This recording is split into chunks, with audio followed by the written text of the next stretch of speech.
Hello everyone, welcome back Slides to Coasters podcast, your source for anything and everything, theme parks, water parks, and holiday related. My name, of course, is Brad the Water Parker, your host for this most fantastic show. And today I'm joined by a very good friend of mine, my buddy Ethan. He is a fellow Cincinnati native.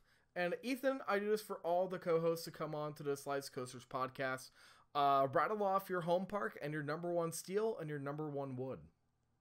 Well, hi guys, my name is Ethan. As Brad was talking about, my home park I shared with him at Kings Island. That has been one of our connecting points of being able to meet each other and share some wonderful stories about our coaster experiences throughout this community.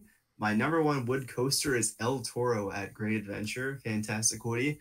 And my number one steel coaster is the mighty Intimidator 305 at Kings Dominion. I have been at my home park at Kings Island for about 12 years in total of my life. I've been spending at my home park at Kings Island. I've seen it evolve from the early days of Paramount is when I first saw it, going all the way to the Cedar Fair transition and all the additions above. And I have a love for this park and I'm excited for its future. Yeah, Ethan, I started going back in 2003. And I remember very vividly going to Hanna-Barbera Land. I remember going to Boomerang Bay.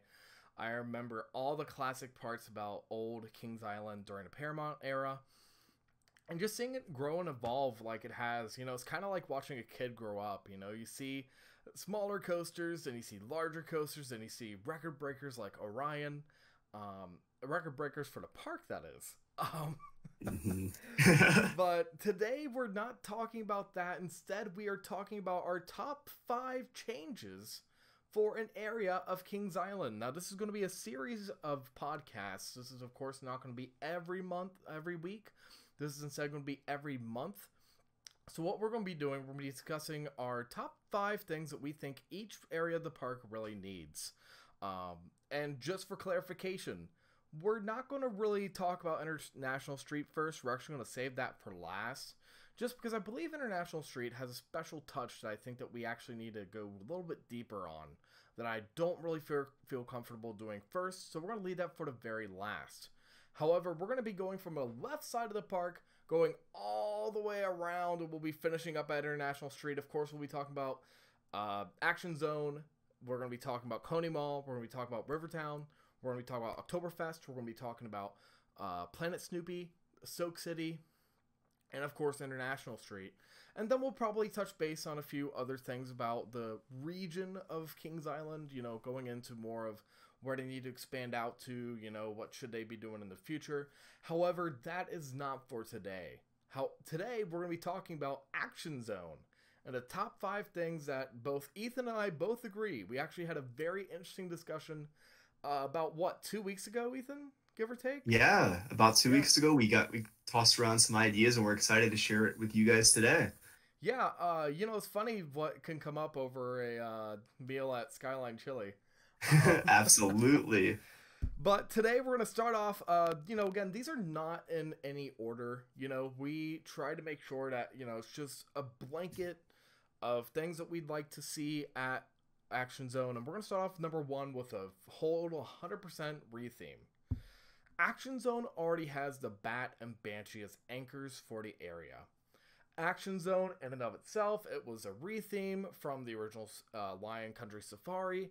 While sure, Action Zone was neat for the Paramount era, I really don't think that it really adequately shows the style and the integrity of modern Kings Island. What I think they should do is maybe go for more dark, gothic, maybe something around European myths. Ethan and I talked about this ad nauseum. Maybe making something like Drop Tower and like Vampire Falls. Something to where the area feels refreshed.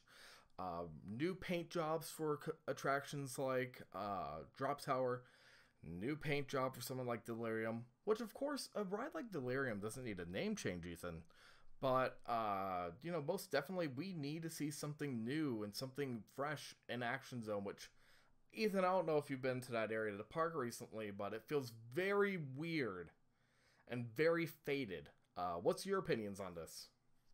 Yeah, so if you have also, like ourselves, been used to King's Island for a while, you may know that Action Zone itself has gone through several transformations. From the early days, it's most remembered for its safari that it has, and during the Paramount era, it was used as a promotion for many of their action films. A lot of the area you may remember having Top Gun, which is now the Bat. Oh man, You I have missed that. Drop Zone.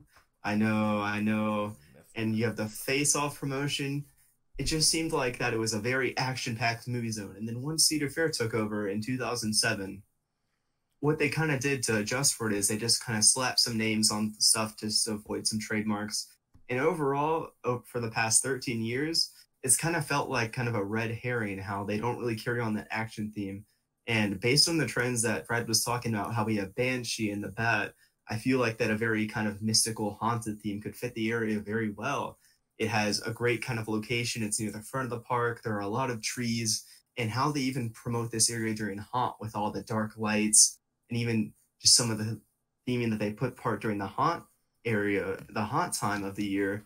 Putting that in for the entire season wise could be an easy way to kind of transition this area over to a more haunted theme. Mm-hmm. Which, Ethan, I'll let you take this next topic, but to make a new area, you kind of have to take things away. So why don't you read off some of the stuff that we believe might be taken away to add in something brand new to the front of what is currently Action Zone? Absolutely. And some of the most difficult parts that Kings Island administrators have to do is they have to decide how can they make this area stand out from the rest. And sometimes you have to let some attractions bite the dust. And in our vision of what we see Action Zone taking on, we have two attractions that would be biting the dust, and they both are along the same areas. First off, Invertigo is one of the attractions that stands out near the front entrance. It was added in 1999, and over the years, we have seen a decline in popularity from this attraction. There are less and less riders. There's more manufacturing issues, and as we've seen at Dorney Park, the clone of Stinger has gotten removed, and it's being currently used for some parts for Invertigo. And the last time that Invertigo was repainted was around the 2012-2013 season, so it would also fit well in line, so you don't have to repaint it. You can tear it down. And Invertigo does sit on a prime spot of land, being right next to that front entrance. And then, second of all, we are thinking that the second addition, or I shouldn't say addition, but removal of Action Zone would be for the Congo Falls attraction, which Congo Falls has been from the 1980s at Kings Island. It's been known as Amazon Falls. It takes part of that land that it's right over the lake, right by Drop Zone, where Invertigo is right now. And we believe with that removal of that attraction, it could lead to some prime real estate connecting the former lands of Congo Falls and Invertigo. Which, Ethan, looking at what we could build in this plot, if you guys go to Google Maps right now, you will notice that this is a huge territory. What Ethan, what I think that they should do, take out the bathrooms, or maybe even modify the bathrooms, move it over a little bit. Take out Congo, take out Vertigo, and let's add in something like a single rail, or maybe a wing coaster. A lot of people, they give single rails flack, but Ethan, I know that you haven't ridden one yet. I myself, I've ridden one. Hopefully I'll get on several by next year. But, a single rail is really fun. And I think that if they were to have an MCBR, which I would guess that a single rail and a wing coaster kind of take the same layout, just for the purpose of this, kind of hypothesis, brain think moment. I don't know why I just had a stroke there. I'm just like, I've been talking all day. If you guys don't know, Ethan and I, we've been talking about this topic for a very long time, so I know exactly what we're going to look at here. It's just talking about it with you guys. I'd love to see something like a 0G roll over the main entryway, so the main path coming into the park, over that little entry plaza. I'd love to see 0G roll, and then an Immelman coming out maybe very close to the employee area, coming back, and then go and do another 0G, and then go through the rest of the coaster.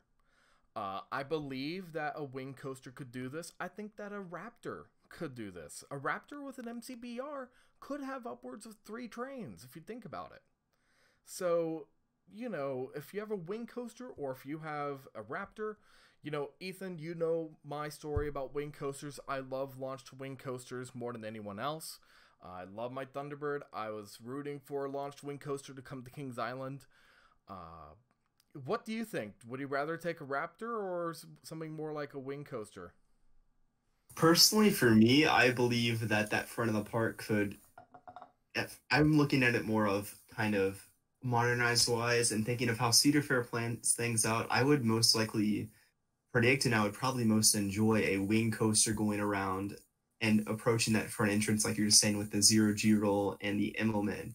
I like to see many Cedar Fair parks. They have their front entrance coasters. We see with Canada's Wonderland, you have Leviathan right at the front entrance. Cedar Point, of course, also has they have a wing coaster gatekeeper who does kind of that zero G roll with the key holders at the front entrance, and Mm-hmm. parks as well, like Carowinds with Fury. Kings Island is kind of missing that attraction that goes right to the front entrance. As we talked about earlier, in Vertigo kind of isn't really that standout attraction. It's a clone that doesn't really take up too much room and isn't really like, wow, I need to definitely try that when I get in there. So I definitely see Cedar Fair going the wing coaster route, whether it's launched or whether it's has a lift hill. I think that either one would be fine. Either one would be a great fit for Kings Island. And I believe that wing coasters definitely do bring that beauty to the front of the park. Seeing the cars on the side of the track, it would definitely let newcomers at the park think, wow, I definitely need to hit that attraction up when I come here. Which, again, if you have a brand new rethemed area, that would bring more foot traffic to that side of the park. Which, speaking of foot traffic, Ethan, there's a huge giant part of Action Zone that everyone's been talking about. Recently, there has been buzz around all these forums about, wow, there's lights on in the Son of Beast station. There's lights on in the little Son of Beach exit. What's going on? Son of Beast, sorry. I said Son of Beach, as in the Son of beach water Beach. park. Because I'm thinking of the beach water park right now because that is closed and I'm really sad about that. No, Son of Beast little walk area and as well the path going down the bat. Ethan, this has been an area that's been a choke point for a while, and I think it's finally time for Kings Island to go and finally put some really much needed infrastructure going down to the bat. This will kind of lead us into some of our next topics, but I kind of want to break down why I think they need to go and open up this pathway. Um, Ethan, you and I both know that pathway is very cramped. It's very old. It doesn't feel right. It doesn't feel natural. It feels jagged. It feels rough. It was built very haphazardly, in my opinion. I believe they should expand this pathway, maybe have it flow more, re-terrain the whole entire area. Of course, they have a maintenance road that goes near there, maybe have that go underground. I don't really know. However, this also opens us up to go out into the Banshee Plains, into the Banshee Fields, and to really expand out that way, because I believe that is the direction that Cedar Fair and Kings Island needs to go, is to create a new loop going back there, which we'll talk about that area later on. But Ethan, how do you feel about a bat pathway expansion? Do you think that's needed? Do you think that that might be a waste of money? I absolutely do believe that it is very needed. If you have gone to the park just like us, you may have questioned walking to the bat. Why is it such a long walk? And why are the pathways so zigzagged going all the way down there? It seems very unnatural, and you question, oh, I wonder why that's like that. And looking at the attractions that's there right now, currently the bat, it is a cloned attraction that also Canada's Wonderland has in the form of Vortex. And I believe that Kings Island did have some purpose for putting it all the way back there and having that long hike.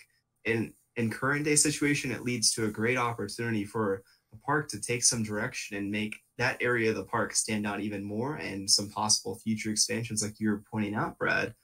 I think that if we were able to flatten out that pathway instead of going where the exit ramp of Son of Beast used to be and going down towards the bat where the exit is, it has that zigzagged pattern. I believe that if it was more flattened and went more along the flow of the terrain, it could look a lot better.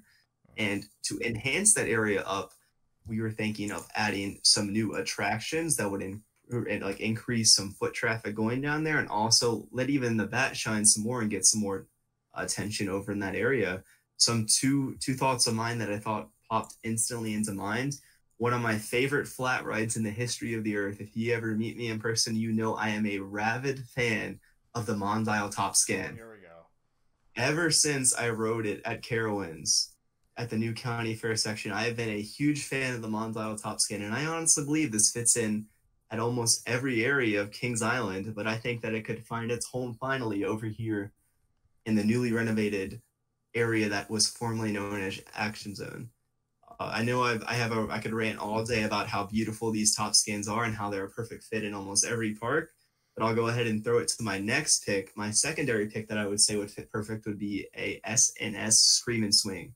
Now these attractions have been popular. Some of them have came from about a decade ago, but we've seen new additions such as at Busch Gardens Williamsburg, where they put in their new one just a few years ago, and it's getting rave reviews, and they are very enjoyable and smooth attractions, and they may be a step below what we would consider delirium, where it doesn't go close to inverting. It can encourage those people who are looking for thrills but not really inversions to be able to get some airtime, and that's feeling in the pit of their stomach that makes them want to ask for more and go for more. And I feel like that area, adding a few flats down that pathway, making it a little bit smoother, and just putting the area, making the back queue line a little bit closer for everyone, making that area nice and shine and beautiful, could do a great for Kings. I can't talk. It could do a great addition to Kings Island. I'm gonna go ahead and throw it over to you, Brad. Before, yeah, I know you're having a stroke too. Don't worry, it's fine. We always have Stroke and Slides Coasters podcast.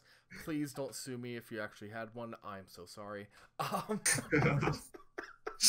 No, talk about Scream and Swings. I think there's a really big need for Scream and Swings. I really love the ones at Cedar Point. I love the ones down in Dollywood. I have yet to find one that I hate.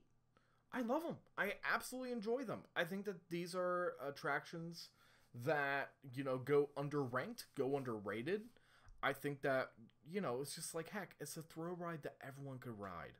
You could definitely put some haunted, maybe make it themed to, like, Scarecrow's swing or whatever. I don't care. Just make it something fun. I think you could definitely do something with that effect.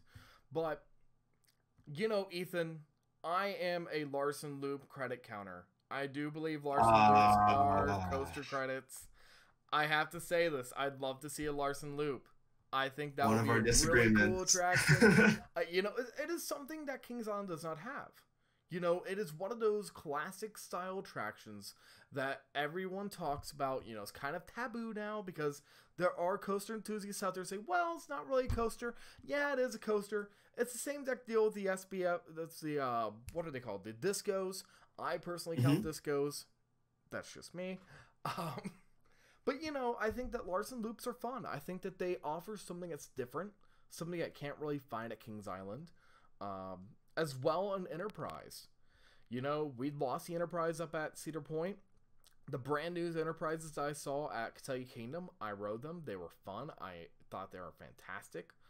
I think that if you were to name it the Witch's Wheel, as a little bit of an homage. Wow, that is smart. A little bit of an homage to Cedar Point. I think they would do that because, again, Kings Island loves to go and throw out names that Cedar Fair uses, especially if it's a part of the Cedar Fair shared universe, which maybe we'll talk about that sometime.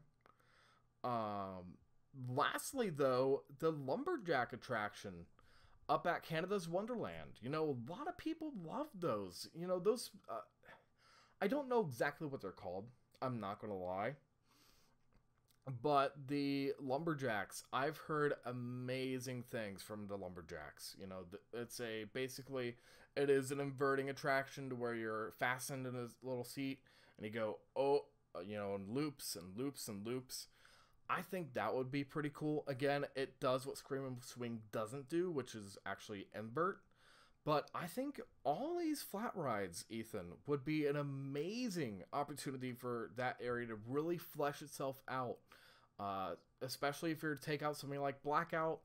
We were both talking about it. I'm not a huge fan. You're not a huge fan. I've heard a lot of people love it. And a lot of people hate it. So I think it's kind of like a 50-50 split.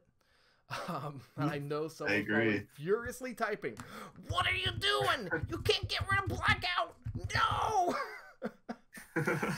But, you know, this kind of brings us to our last point, which, Ethan, as you know, I am a foodie.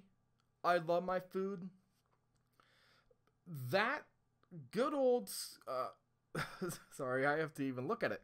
The Skyflyer, Extreme Skyflyer, in Action Zone. That takes up a huge amount of land.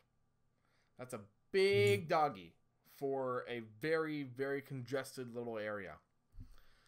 I think that if Action Zone really wants to set itself apart, and I think that if Cedar Fair wants Kings Island to really set itself apart, you know, Cedar Fair's been doing a lot with food. Chef Major, blessing from God, I swear. Absolutely. Like, he is, honestly, like, he is a blessing to Kings Island. He is a blessing with every single meal that he makes. You don't know how much I love this dude. He is such an amazing influence for Kings Island's foodie adventures. And I gotta admit it, it's primarily because of Coney Barbecues. Mainly because of the good old, which you've been hounding me to make this show, by the way. Absolutely. The Miami River Brew House. You know, he is such a masterful dude. And I think that if you were to have an indoor restaurant, maybe something that goes along the lines of, you know, of course we're looking at a retheme with a dark European myth, gothic kind of area of the park. Of course, with Banshee right next to it, maybe you can make something that looks like an old gothic cathedral. Or maybe, sorry, hold on. You know, maybe something like a British pub. You know, something that would be a little bit festive, something different, something that would bring Action Zone fresh flavors that you don't really see around the park. So, Ethan, I'll throw it out to you. What do you think that this indoor restaurant will be? And I will be right back. So, go on your merry way. I'll be right back in a moment. Absolutely, Brad. Thanks for throwing it over. So, as Brad was saying, I am a huge fan of the Miami River Brew House that has been added. And with the addition of Chef Major, Kings Island's food has definitely improved. We are gone from the days where theme park food consists of pizza, chicken fingers, hot dogs, and while they do still have them, Chef Major has totally renovated the way that theme park food has been. And since the addition of him, Kings Island has established many delicious foods that we know and love today. And I feel like in this area, we should definitely bring his love and conditioning over to Action Zone because, man, some of the dishes that he has brought out for us has been absolutely delicious. And in that spot of Extreme Skyflyer, we believe would be a prime location for some sort of brew house or indoor seating restaurant with some of his famous dishes. Now, what I was speculating is that at this year for the Trick or Treats event that Kings Island is holding, there has been several new dishes that have been brought out by Chef Major that have been to rave reviews. And I'm thinking that if you were able to take some of those ideas and put them as offers season long at this new restaurant, such as they have the wings that are absolutely delicious that they added this year, which are part of the tricks. Some of the tricks and some of the treat menu items would fit perfectly here. And they even would have some alcoholic options that they have started this fall at the Trick or Treats event that are going to rave reviews and would be amazing if they found a permanent home at the newly renovated Action Zone. Yeah, and you know, kind of hinting and running around that, Halloween is a Celtic holiday. It is a British holiday, you know, so you could definitely go and have like a Halloween eatery, something like that, with these dishes, and maybe, you know, that would give the park an opportunity to really expand on their food dishes and their food design. I know fact for myself, I'm going to be doing the food event here real soon. I've been talking about it with my family, you know, going up and shelling out a little bit of cash, even though I did shell out cash for a meal plan. You know, shelling out a little more cash to go and buy myself some really nice food with some really good taste from a really amazing chef. Again, I am fanboying for Chef Major only because I am a cook myself. I love to cook for myself. I love to go and use new recipes. This man put out the rib rub recipe for the Coney barbecue, and I put that on everything. I put it on ribs, I put it on burgers, everything. This man knows what's up. And I think that, overall with what we got here, Ethan, I would love Action Zone. I already love Banshee. I already love to go to that area of the park. This whole entire retheme with the, new area, with being a new name, new paint job, removing Congo, adding something like a single rail or ring coaster, bat path expansion for future expansion, and as well for the capacity for us to see a flat ride, and then the indoor restaurant. Ethan, this is its own little theme park when it comes down to it. Absolutely, I can't agree furthermore. Cedar Fair has the specs in the beginning of what could be a wonderful new area for Kings Island that could bring so many more guests coming back to the park and seeing a newly completely renovated land, and that would even support many attractions that aren't getting as much love as they used to. I think this would be a perfect setup for Kings Island, and even if they took a few of our recommendations or guesses of what they would do with this part of the park, we think that Kings Island would knock it out of the ballpark absolutely with whatever they have. Yeah, you're all good to go. Something I want to bring up here real quick before the show's over is the fact that we did not talk about the good old Timberwolf Theater and concert venue. Yes. We personally believe it's going to stay. And here's the reason why. That part of the park makes money when it comes to the concerts, especially with Spirit Song. It makes a ton of cash. I don't think that they're going to want to get rid of that anytime soon. And Ethan, I know that you don't really agree with me on the subject, so I might hand it over to you. But in my opinion, I think that it's better for them to keep it rather than for them to lose it. Yeah, and it is a really tough argument looking at the Timberwolf, because during 90% of the year you go and you see it abandoned and you're wondering, well, what is the park really doing here? How are they even making a profit off of this? Because it's sitting on a large state of land. But it is true that when events are held at this stadium, that it really does draw in a lot of crowds, and the park is able to make a good amount of money on that. And therefore, we've seen these Timberwolf stadiums at other Cedar Fair parks, and they seem to still be doing successful. And for the time being in the proximity, I do have to lean towards the approach that it will stay for the near future at the time, just because of the fact that it is able to bring in a large amount of guests to the park that typically would not be there for any other reason. Mm-hmm. Well, and going off of that, when I used to work at the park, I would see an influx. You would see more people come for Spirit Song. I don't work at the park anymore, by the way, just for you guys at home. I am happily going to school and not working and, kind of vibing in my own pace. Not working at the theme parks, which is fun. I'm not going to lie. If you ever have the chance, ever have the opportunity, definitely go and work at your local theme park. Have that chance. Have the opportunity to go make friends. Maybe work a coaster. Maybe work at the water park. The water park's more fun than you think. Either way, you'll enjoy it. But I even saw an influx. I even saw a lot more people coming on in.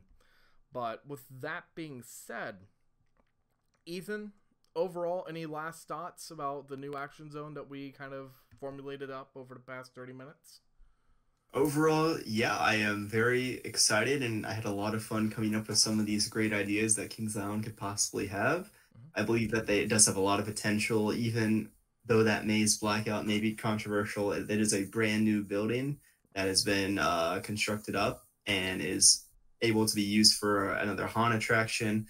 Of course, with the controversy going up and the rumblings about the Sonoma Bee Station, there are a lot of things that can be done there, mm-hmm. which that could be a whole nother video on its own of what could be happening over there. There are so many things. There's so many things to talk about with this park. Absolutely. That's the funny part about it, is the fact that originally this show was supposed to be, all the park was supposed to be its own show. And then I started doing notes on it. I'm like, wait a second, I can't do this all in one show. I got to break this up. I got to do like one area per 30 minutes. So then I'm sitting there, I'm like, you know what? Ethan has some good ideas. Ethan and I both kind of came up with this whole entire action zone plan and concept. He kind of brought some points that I didn't even think about. So here's the show. Here's where we're at. Going away from the show for a second, just want to give you guys a little bit of a quick update on the show in general. Of course, if you guys haven't already, definitely go and check out our social media. We have a Facebook, we have an Instagram, we have a Twitter, we have a Discord. Ethan's part of the Discord. We'd love to see you guys there. We already have a lot of really nice discussions already popping off. Really looking forward to having more people on there as the off season slowly but surely creeps on its merry way. Because for guys like Ethan and I, our home park off season's coming up in the next 2 weeks. So sad. It just came so quickly. Man, it is nutty. We're just talking about it today. It's like we are 2 weeks away. We're about 2, 3. Hold on, let me make sure.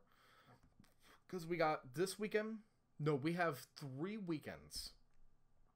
We have 3 weekends. So actually, for you guys, it'll be 2 weekends. Because this is going up on Monday the 19th. So this is actually recorded on the 13th of October, which I know is very spooky. Ooh. Which of course, this was a perfect show to have for spooky October. And with that being said, definitely go and check those out as well. If you haven't already, please, if you guys feel like you want to, shoot us a subscribe. We post shows every Monday, Wednesday, Friday. Friday is our news, Wednesday is our random show, and then Monday is our main podcast. We'd love to see you guys subscribe. We'd love to see you down in the comments to tell us, what do you guys think about an expansion or an update or an upgrade to Action Zone? Do you agree with what we talked about, or do you disagree with what we talked about? We'd love to chat with you guys more in the comments down below and as well on any of our socials. With that being said, thank you guys very much for coming on out, and stay tropical.